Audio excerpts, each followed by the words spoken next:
What's going on, fight fans? It's your host Sebastian, and welcome back to The Boxing Tip. So I was going to make a video about Terence Crawford versus John Molina post-fight review, but I decided that I was going to do something a little bit differently. The reasoning behind that is because, in all honesty guys, no offense to Terence Crawford or John Molina Jr., but it wasn't a competitive fight. I'm pretty sure anybody who knows boxing well enough knows that that wasn't a very competitive fight even going into it. So instead of making it video about a fight that wasn't too competitive, I'm gonna go ahead and make a video about Terence Crawford himself and just a couple of things that I noticed in the fight that I wanted to talk about. It kind of got me excited. At the same time, it's just kind of subtle things that I noticed about how Terence Crawford decided he wanted to fight, and in my opinion, I'm starting to feel like he's starting to try to enhance his repertoire of things he can do in the ring, Mainly I want to talk about his feet. That's one thing, and I'm not talking about the way he used his feet in the Victor Postol fight. He overused his feet in that fight. I didn't like that performance too much by Terence Crawford.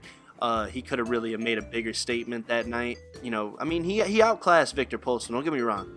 He deserves credit for the win, definitely.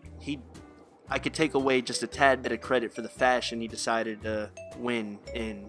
You know what I mean? The next thing I want to talk about is his defensive tactics, which kind of includes his feet a little bit, but more so of a little bit more technical stuff. I'll get into detail about it, I promise. And the next thing I want to talk about is his punch selection. Mainly, I want to talk about his newfound. I wouldn't say newfound, but I noticed that Terence Crawford really implemented some body punching in this fight with John Molina Jr. I do feel like this fight he chose to use it as, in a way, I kind of feel like it was practice. Now, he did get hit some pretty good shots by John Molina Jr. I didn't like the clinching. I could have done without the holding. It was kind of excessive, but I could see kind of where Terence Crawford is going in, which direction he wants to go in with this newfound approach to boxing that I'm starting to feel that, he's taking on. So, with that being said, I want to talk about some new shit that I'm seeing Terence Crawford's doing. That new, you know what I'm saying? But let's go ahead and get into that. But real quick, I just want to kind of clarify when I say I could have done without the clinching. There were times where John Molina Jr., I understand he was coming in rough, head first, swinging wild, crazy punches. I totally understand clinching, when somebody is pretty much throwing their head at you. I get that. But there was times where he could have done something a little bit different that could have actually opened up opportunities for him. And he actually did do it a couple times, and I'm going to be talking about it when I talk about his defensive tactics. He was doing a little spin out move, which is something that I don't see Terence Crawford do a lot of. So this is like one of those things that kind of gets me excited to see a fighter trying to, have some additions to what he already can do. So yeah, just a quick note there. So I want to go ahead and talk about his feet first. Now, like I said, in the Victor Postol fight, he did use his feet quite excessively, a lot more than he needed to, in my opinion. Maybe he had his own reasons for doing it. Maybe he just wanted to cruise to an easy win. I'm not sure what his reasoning was for it. Not gonna say he was running away, but at the same time, I could, maybe he went on his bicycle a little bit, making it a little bit easier night for him than it had to be. So, but whatever about that. The difference is in this John Molina fight. Now, you notice that in the Postol fight, he was doing like full laps around the ring. In this fight, he was doing something a little bit different. He was using his feet a lot, don't get me wrong, and he was moving, but he was doing a lot more circling. You know what I mean? Like tight circles, quick circles around John Molina Jr.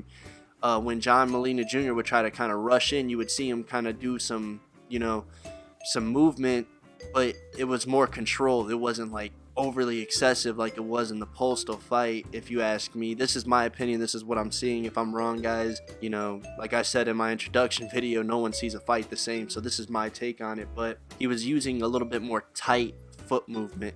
He seemed a little bit more balanced. Crawford's got some really long legs, so it doesn't take him much stepping to get from one side of the ring to the other. So in this fight, maybe he was using his feet a little bit less because, like I said, he wasn't doing full laps around the ring. He was actually kind of keeping it more controlled, more tight, staying within range of John Molina Jr., his range, because he's a bit lengthier guy. And ultimately, I felt that contributed to, his success later on. I think a lot of it was kind of to keep John Molina moving, chasing him, you know what I'm saying? Expend some of that energy to put him away later in the rounds. And then, so yeah, I was pretty impressed by Terence Crawford's ability to move. I could see that he's incorporating more foot movement into his game. I like that it was a lot more controlled this time. It was a little bit tighter, for him covering distance, he wasn't covering the whole ring this time. He was covering what he needed to, and then he was circling around John Molina Jr., which is a smart tactic. Alright, so the next thing I want to move into is his defensive tactics.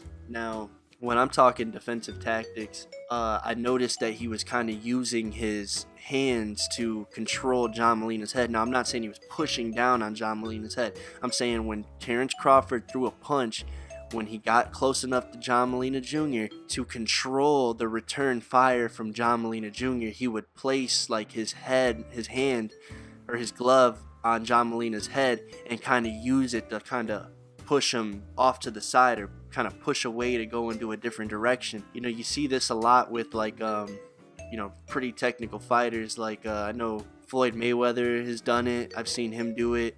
Guillermo Rigondeaux. I've seen, not so much Guillermo Rigondeaux. I've seen him do it when fighters kind of go in for the attack and gets out of his comfort zone of like his range, because he is a rangier fighter. Vasyl Lomachenko is probably the biggest example when it comes to controlling the head, to neutralize return fire from the opponent. So I'm starting to see Terence Crawford do that now. That's good, because now I see that, like I said, he's trying to add more to his game to up his chances, which he's gonna need. If he decides to move up to welterweight, that's big competition. He's gonna need these extra things to give him an edge over these other guys, because I don't see the other welterweights doing this too much. So that is one of the defensive tactics that I've seen from Terence Crawford. The other defensive tactic was pretty much like his feet. He was circling around. He would, use his hand to kind of guide John Molina in a direction while he pulls off into another direction. I've seen him do that a few times in the fight, and I was impressed. It's needs some work, could be a little bit sharper, but Terence Crawford is a student of the game, and I am expecting him to get better. He's also pretty young, so he has all the time in the world to learn these things. The next thing I want to talk about, lastly, is his punch selection. Now, I've seen Terence Crawford throw body shots in other fights. I never considered him a big body puncher, but in this fight in particular, he threw more body punches, and it's not just the quantity of these body punches, it's the quality of the body punches. I was starting to notice like he was shooting like straight lefts down, to John Molina Jr.'s solar plexus, and he was throwing the right hook really hard to the body, and he was kind of doing a little bit of pity pat punches, you know what I'm saying, and then loading up on like some big body, like doing pity pat punches to the head to kind of bring their guard up or to get them to throw, and then just unload with a nice body shot. I don't think the headshots put John Molina away. It was the body shots. The body shots killed John Molina Jr. And I have to give much credit to Terence Crawford, because man, adding body punching, especially effective body punching, you're not body punching for the sake of just scoring, you're planning on doing something with it.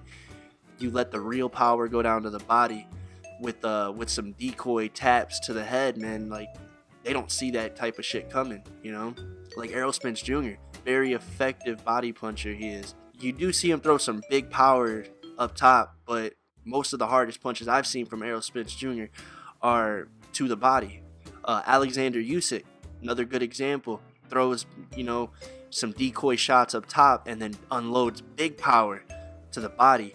Alexander Gvozdyk, he's another one of those guys. Well, Isaac Shalempa, he would bait him in with some pity pat shots and unload the power when the opponent either opens themselves up, or if the pity pat shots kind of distract them from the body and they unload the real power to the body. Once again, Vasyl Lomachenko, you'll probably hear me drop his name again in this video. He is the exact same way. They throw decoy shots with no bad intentions up top and unload the real power downstairs. Smart fighters make investments to the body, especially when you're fighting a guy with an iron chin like John Molina Jr., a guy who is able to absorb a lot of punishment. You need to break him down. You need to chop him down. So I'm glad Terence Crawford didn't put him away right away or unload the biggest shots he had to John Molina's chin, because what happens if that didn't work? You know what I mean? Then we could have inevitably have gotten a lesser fight going into the later rounds if the power just wasn't putting away, the power shots to the head weren't putting away John Molina Jr. I like that Terence Crawford took his time and it looked like he was practicing and trying to use some new tools. Or maybe he's already had him. He was just waiting for the right opponent. Well, there's no better opponent than John Molina Jr. to do it on if you're, of the caliber of Terence Crawford. So I like that he was showing some new shit. You know what I'm saying? There's some improvement there. He needs to, obviously in the gym, sharpen these, whether they're newfound or just something that he doesn't implement too much. I think if he can master some of these newfound skills or these extra weapons and he moves up to welterweight, man, I give him a good shot at welterweight. I really do. The competition up there is, like I said, it's more competitive up there. He's going to need some new shit if he wants to separate himself from the rest of the division. Like I said, it really is refreshing. I could see that Terence Crawford is still a student in the game, especially with the introduction of all these, Eastern European fighters coming in, and they're bringing their, the way they fight into the mainstream boxing, like with Vasyl Lomachenko. See, I told you I would say his name again. Alexander Gvozdyk, Sergey Kovalev, Alexander Usyk, which is probably one of the best fighters I've ever seen in the upper weight classes as far as his technical ability goes. Oh, a welterweight on the come up by the name of I hope I pronounced this right, Taras Shalestiuk, I think that's the name. Once again, that Eastern European style, man. He's a chop you down, get you out of there whenever you had enough type of fighter. Very slick, very crafty. I see Terence Crawford, and I'm not going to say he's intentionally looking at the Eastern European fighters or even the fighters from overseas and being like, you know what, I like the way they fight, I should fight like that. I don't think he's trying to do that at all. But I think maybe there's been some influence. Maybe he starts, because you see him at fights all the time. Maybe he's looking at these fighters like, I like what they did there. Maybe I should try to implement that in my game, Maybe I should incorporate some of the things that these other guys are doing, trying to master them for myself. If it gives me a good chance, if it makes me a better fighter, then why not? There ain't nothing wrong with trying to emulate other fighters that do things better than you, or trying to take away from fighters that do things very successfully. I'm proud of Terence Crawford in a way for doing something like that. I like that he is still learning. That's the most important part of this video, is that we got a guy who is head of the weight class that he's in, who's still trying to learn. And I think that is due to the fact that he knows that he's gonna have to move up if he wants bigger fights. And it also means that if he moves up, he has more competitive fights, harder fights that he has to win. I give it up to Terence Crawford for, even with the success, still being a student of the game. But I'm just speculating on what I've seen. Maybe none of this is true. I don't know what goes on in his camp. I don't know what's going on through his head. But just those few things that I noticed differently in Terence Crawford's game, it speaks to me in a way. Like I said, I think he's still trying to learn, and I think he might be looking at a different culture and trying to implement some of the effective things that they do into his game. And like I said, there's nothing wrong with that. There is absolutely nothing wrong with that. I would love to see Terence Crawford become a much better fighter than he already is. I would like to see any fighter become a much better fighter than he already is. Regardless of where they're learning from, I still want to see these fighters get better. It makes for much more interesting fights amongst the top dogs in the sport. But that's all I got for this video for now. Sorry I made it kind of quick, guys.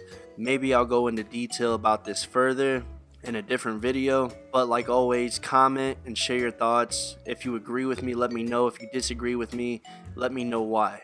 You know, we could talk about it. I'm always open to conversate, especially after a good weekend of boxing. I'm definitely open to conversate.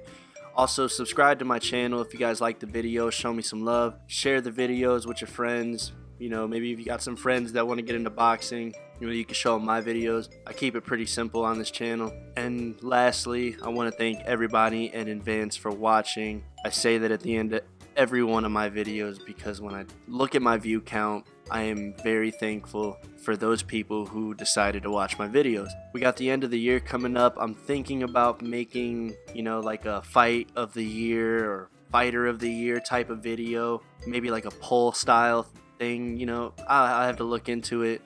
You know, December ain't over yet. We still got some pretty good fights coming up. But I'll talk to you guys on the next one. This is Sebastian with the Boxing Tip. Enjoy your week. Stay warm for you fellas in the Midwest, on the East Coast, or wherever it's cold at. Peace out.